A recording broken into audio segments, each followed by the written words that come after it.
Rusia makin terjepit di Ukraina, komandan perang disebut kabur dari Kherson.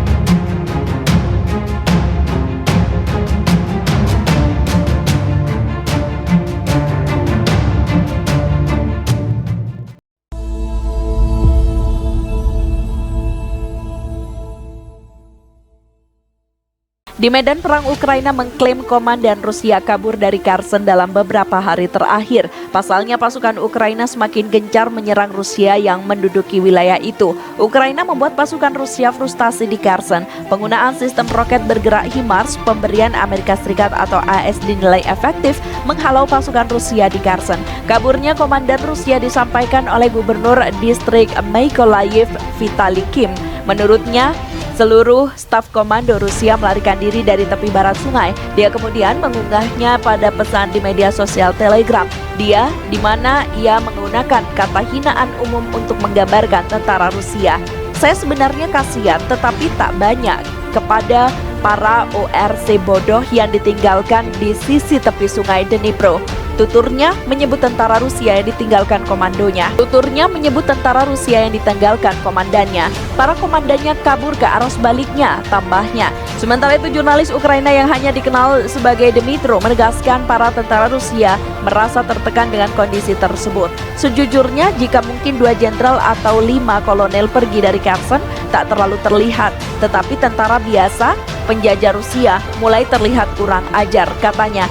Jelas mereka tak memiliki disiplin. Ini jelas mengkonfirmasi bahwa pejabat tinggi mereka telah kabur, tambah Dmytro. Kota Dnepr adalah bagian dari Ukraina yang dibayangi serangan Rusia. Warga khawatir Rusia bakal menyerang Dnepr suatu hari nanti setelah kota lainnya di Ukraina diserang habis-habisan. Banyak cara dilakukan jika kota Dnepr diserang Rusia, di antaranya mengirim santet. Di antaranya mantan pejabat Ukraina akan menyantet pemimpin Rusia Vladimir Putin bila pasukan Rusia menyerang kota Dnepr. Di Dnepr, sejumlah pengikut Yahudi kuno menyiapkan ritual Yahudi kuno yang diyakini bisa membunuh Vladimir Putin secara perlahan. Dalam sebuah wawancara pada hari Jumat dengan situs berita Novoye Vremya, Gennady Korban mengatakan dia telah mengancam akan mengutuk pemimpin Rusia itu jika dia menyerang kota itu. Pulsa Denura adalah prosedur yang rumit dan sulit, katanya. Seraya menambahkan bahwa ancamannya pada bulan Juli untuk mengutuk Putin mungkin telah berkontribusi dalam beberapa hal, dalam arti bahwa sejauh ini mereka belum menyerang Dnepr. Saya mengetuk kayu bukan untuk membawa sial, Tuhan melarang. Tapi beginilah adanya, katanya. Pulsa Dinura secara kasar diterjemahkan dari bahasa Aram sebagai cambu api, adalah ritual terkait dengan tes kabalistik lama. Meskipun para sarjana percaya istilah itu tidak digunakan dalam arti kutukan yang dipanggil oleh Malaysia.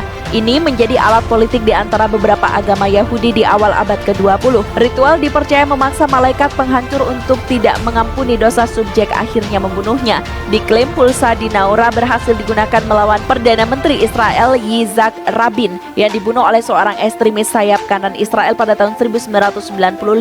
Korban mengancam akan mengajukan ancaman mistik terhadap pemimpin Rusia pada Juli setelah serangan Rusia menghantam Yuzhmash, sebuah pabrik militer buatan Soviet di Dnepr. Namun akankah orang non-Yahudi akan menerima kutukan itu? Mereka yakin Putin orang yang percaya tahayul karena diktator seperti Hitler dan Stalin sangat sering percaya pada hal-hal mistis seperti itu. Pulsa Dinaura bukanlah prosedur yang bisa dimulai begitu saja. Di bawah prosedur Anda harus memberitahu musuh dan orang yang Anda ingin tundukkan.